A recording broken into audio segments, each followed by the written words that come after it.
Саламатсыздар, кутмандуу күнүңүздөр менен. Бүгүнкү чыгарылышта жакынкы чыгыштагы кырдаалдын тарыхый чекитке жетиши жана дүйнөлүк державалардын кооптуу кадамдары тууралуу кенен токтолобуз. Биздин каналга каттала кетиңиздер. Ошентип, Иран өз убадасына турду. Эгерде биздин газ инфраструктурабызга кол салсаңар, Перс булуңундагы бардык энергия булактары өрттөнөт деген эскертүү иш жүзүнө ачты. Буга Израилдин Иран менен Катарга бирдей таандык болгон ири түндүк Парс аталышындагы газ кенине жасаган чабуулу себеп болду. Ирандык газ кени жабыркагандан кийин Тегеран дароо жооп кайтарып, Катардагы дүйнөдөгү эң ири газ кендерин ракета менен аткылады. Бул чабуулда Америка Кошмо Штаттарынан сатылып алынган ракетага каршы системалар иштебей калып, кендерде ири жарылуулар катталды. Бир эле учурда Иран Израилдин Аждот жана Хайфа шаарларындагы мунай, химиялык жана электр энергетикалык объектлерине сок курду. Эки аймак тең катуу жарылып, ири өрттөр башталды. Ошондой эле Тель-Авив шаарына Ирандын жүздөгөн дрондору үйүрү менен чабуул койду. Бул окуялардын фонунда эң сенсациялуу кабар катталды. Ирандын асманында Америка Кошмо Штаттарынын эң заманбап баасы $200 миллион F-35 истребители атып түшүрүлдү. Пентагон бул кабардан шок болуп, учактын кулаганын жана учкуч аман калгандыгын тастыктады. АКШнын президенти Дональд Трамп бул окуяларга дароо реакция жасап, Израилдин соккуларын кескин айыптады жана Иранды Катардын газ кендерин аткылоодон карманууга чакырды. Трамп Израилдин Ирандын инфраструктурасына жасаган чабуулу акыркысы болорун убадалап, эгерде Иран Американын үлүшү бар кендерди аткылоону уланта бере турган болсо, масштабтуу аскердик күч колдонорун билдирди. Учурда Пентагон Трамптын буйругу менен чабуулдарды 5 күнгө токтотуп турат. Ирандын тышкы иштер министри Аббас Аракчи Бириккен Улуттар уюмуна кат жолдоп, Израилдин Натанс жана Бушердеги өзөктүк ядролук объектлерине жасаган чабуулдарын кескин айыптады. Тегеран согушту токтотуу үчүн 5 катуу шарт койду. Алар АКШ менен Израилдин аскердик аракеттерин толук токтотуусу, Иранга келтирилген чыгымдар үчүн компенсация төлөөсү жана Ирандын Ормуз кысыгындагы суверенитетин таануу. Ошону менен бирге Иран стратегиялык маанидеги Ормуз кысыгын душман өлкөлөр үчүн жаап, бирок Россия, Кытай, Индия, Ирак жана Пакистандын кемелерине өтүүгө уруксат берди. Бул чечимден кийин дүйнөлүк мунайдын баасы баррелине $100 ашып кетти. Аскердик эксперттердин маалыматына караганда, АКШ менен Израилдин абадан коргонуу системалары олуттуу тартыштыкка учурады.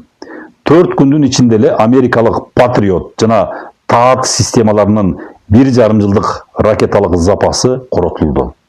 Ал эми Ирандын асманында Россиядан келген заманбап Су-35С истребительдери пайда болуп, аймактагы аба мейкиндигиндеги балансты толугу менен өзгөрттү. Кытайдын лидери Си Цзиньпин болсо, Перс булуңундагы өлкөлөрдү АКШнын согуштук базаларына аймакты пайдаланууга уруксат бербөөгө чакырып, мындай чечимдер адилеттүүлүк болорун белгиледи. Соңку сааттардагы маалыматтарга караганда, Израилдин жогорку аскердик жетекчилиги Ирандын ракеталык потенциалын толук жок кылмайынча согуш токтобой тургандыгын билдирди. Бирок Ирандын куралдуу күчтөрү АКШ менен эч кандай сүйлөшүүлөр болбой тургандыгын кескин түрдө жарыялап, Тегерандын абадан коргонуу системалары дүйнөдөгү эң алдыңкы технологияларды жеңүүгө кудуреттүү экендигин далилдеп жатат. Аждот жана Хайфадагы өрттөр дагы деле өчүрүлө элек. Бул Израилдин энергетикалык коопсуздугуна чоң сокку болду. Ошол эле учурда Сауд Арабиясы баштаган Перс булуңундагы өлкөлөр Ирандын Катардагы кендерди аткылоосунан кийин өз коопсуздугу үчүн тынчтан башташты. Трамптын 5 күндүк тыныгуусун колдоп да жатышат.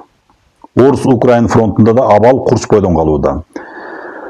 Орус аскерлери Часов Ярд жана Покровск багыттарында чабуулун күчөттү. Украинанын энергетикалык системасына соккулар уланууда. Бирок АКШнын жаңы аскерлик жардамы фронтко жете баштагандыгы кабарланды. Глобалдык экономикада мунай жана алтындын баасы тарыхый максимумга жакындап, инвесторлор кооптонууда. Дүйнө чоң согуштун босогосунда турат жана кийинки күндөр бул жаңжалдын багытын аныктайт. Эл аралык майдандагы саясий чыңалуудан тышкары, дүйнөлүк экономикада олуттуу өзгөрүүлөр байкалууда. Глобалдық қаржы институттары 2026 жылдың екінші кварталында өніккен өлкөлөрдө инфляциянын жаңы толкуну күтүлөрүн эскертишүүдө. Бул негизинен энергия ресурстарынын кымбатташы жана логистикалык чынжырчалардын үзгүлтүккө учурашы менен байланыштуу.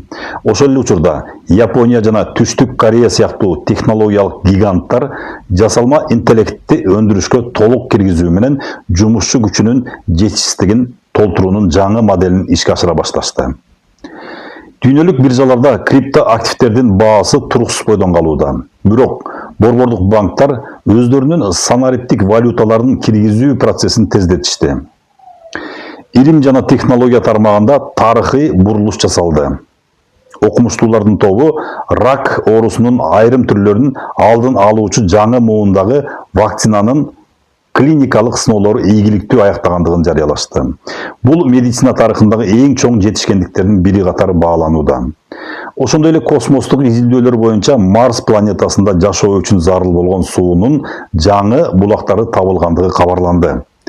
Космостук туризм багытында SpaceX компаниясы өзүнүн кезектеги Starship кемесин орбитага ийгиликтүү чыгарып, келечектеги планеталар аралык саякаттарга жол ачты. Экологиялык кырдаалда дүйнө коомчулугунун көңүл борборунда турат. Глобалдык жылуулуктун кесепетинен Гренландиядагы мөңгүлөрдүн эрүүсү рекордтук чекке жетти. Бул дүйнөлүк океандын деңгээлинин көтөрүлүшүнө жана жээктеги шаарларга коркунуч келтирүүдө. Бирок жакшы жаңылыктар да жок эмес. Европа биримдиги 2030 жылга чейин пластик калдыктарынан толук арылуу планын бекитип, жашыл энергияга өтүү темпин 2 эсеге жогорулатты. Ошондой эле Түштүк Американын тропикалык токойлорун калыбына келтирүү боюнча ири масштабтуу эл аралык долбоорлор ишке кирип, жер планетасынын өпкөсүн сактап калуу аракеттери күчөтүлдү. Бүгүнкү күнгө карата дүйнөдөгү негизги жаңылыктар мына ушулар болду. Биз окуялардын өнүгүшүнө байкоо салууну улантабыз. Биздин каналга катталууну унутпаңыздар. Саламатта болуңуздар.